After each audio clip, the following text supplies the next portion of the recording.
What is up, everybody? I am Get Flinged, and today I want to talk about free sponsored kits in Marathon and why I think there's a good chance that you're using them too much. Now, let me say right up front here that I think there's a time and place where running a free kit makes a ton of sense, and if you watch my stream, you will see me run a free kit from time to time, but it's situational like everything else in this game, and that's the main thing I want to get across in this video is, first of all, I want to go over the downsides of a free kit just to make sure that if you're a newer player, you're understanding how running a free kit is really kind of handicapping the success you can have in a raid. It doesn't mean you can't succeed, but it's making it harder on you, and also give you some ideas of when it does make sense to run a free kit. So let me first touch on the three aspects of a free kit that are missing and how big of a difference they have on your chance of success in a run.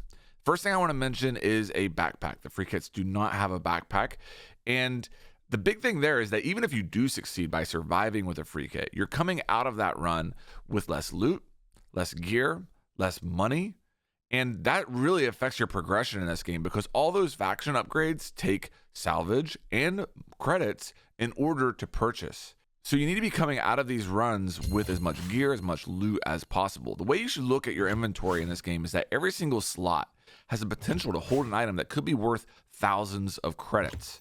And a backpack, even just the base level backpack, adds 8 more slots, which is a big potential of money that could come out of that raid with you, and that's going to affect your progression significantly over time if you're doing that more often. But in order for that backpack to matter, you have to survive the run. Doesn't matter if your backpack is completely filled. If you don't survive, it all goes away. And that's the other two parts I want to mention now. One being a shield. A free kit does not have an upgraded shield. Even just a green shield can make such a big difference. And it also doesn't have mods to the gun, particularly when it comes to like an extended magazine. Those two factors in a heads-up gunfight are such a big aspect of who's going to come out on top. How many times would you have survived if you had just a little bit more HP by having a green shield, or if you would have had just maybe 5 or 10 more bullets in your magazine that would have allowed you to do more damage before you had to reload? And there's an aspect of this that is obvious. Of course, a free kit doesn't have as good of gear as a custom loadout. That's what makes it balanced. It can't have amazing gear, and that's true. What I'm really challenging you on is, are you connecting your success in a run or your failure with the gear that you're bringing, and how better gear gives you a better chance, and how that really adds up over time? If you go in and you have a play session of a couple hours and you survive maybe half of your raids, okay, let's say that you do well and you ran a free kit the entire time. How much more gear would you have gotten out of those runs if you had a backpack?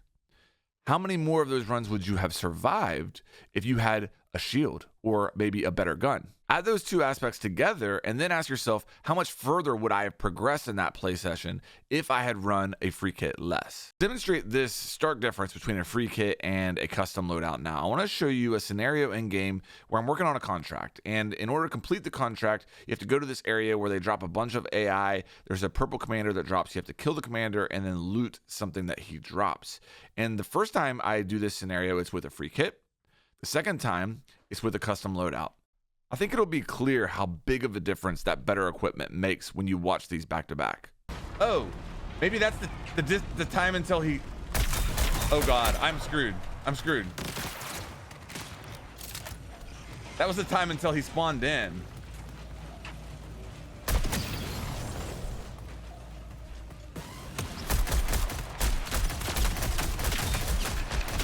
Oh no, oh no.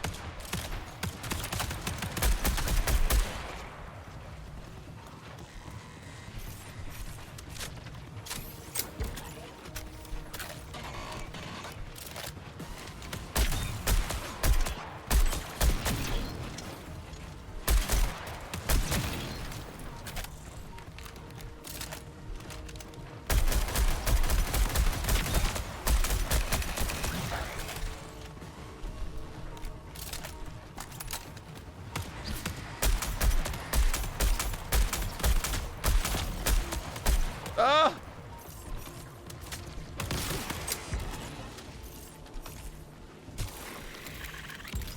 A tough fight.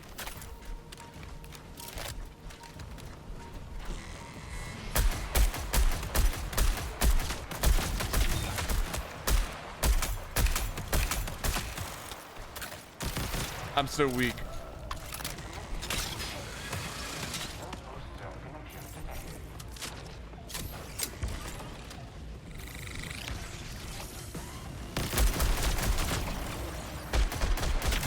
Dude, got him. Oh God, these things suck though. I'm 1 health.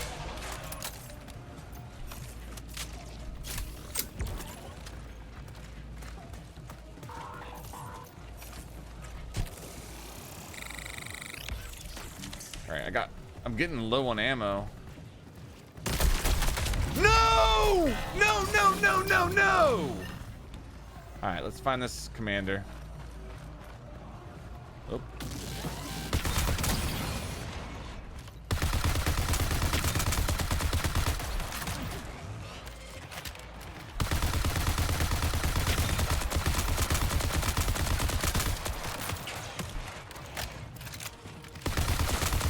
Oh God, oh God, oh God. This gun is making it so much easier though. Oh my God, this gun is great.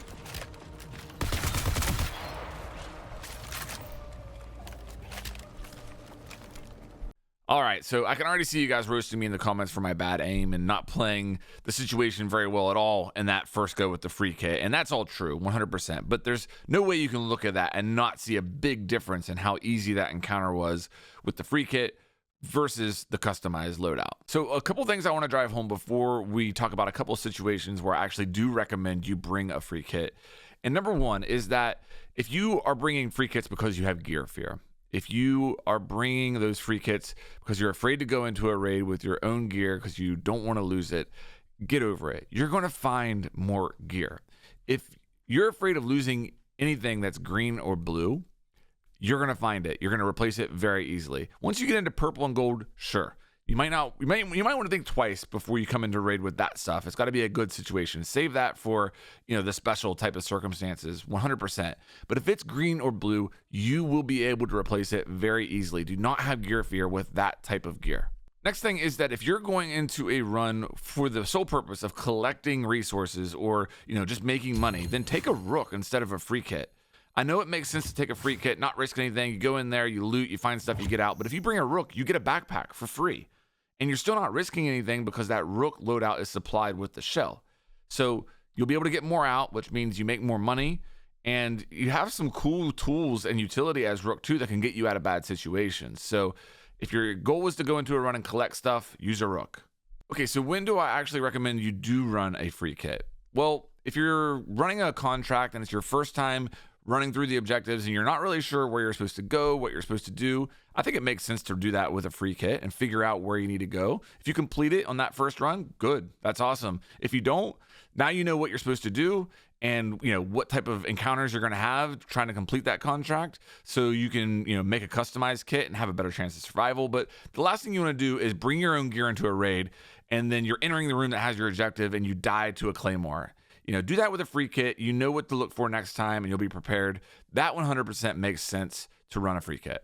The other scenario that I think a free kit makes sense is if you're really trying to level up a faction and you have the ability to run a free sponsor kit from that faction, you'll earn more rep through that faction by extracting with that free kit. So that makes sense. I get that. I think that's smart. But that's really it. And once again, I'm not saying you should never run a free kit outside of those scenarios. I'm not hating on free kits. I love that mechanic in the game. I love that even if you don't have a single credit to your name, you can go in and start your climb back up with a free kit.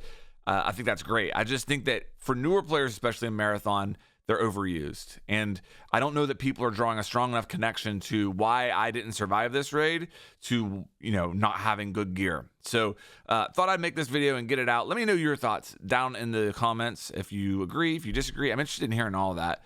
And I hope you're enjoying this Marathon content. If you do, make sure you like and subscribe, and I'll have more on the way here soon.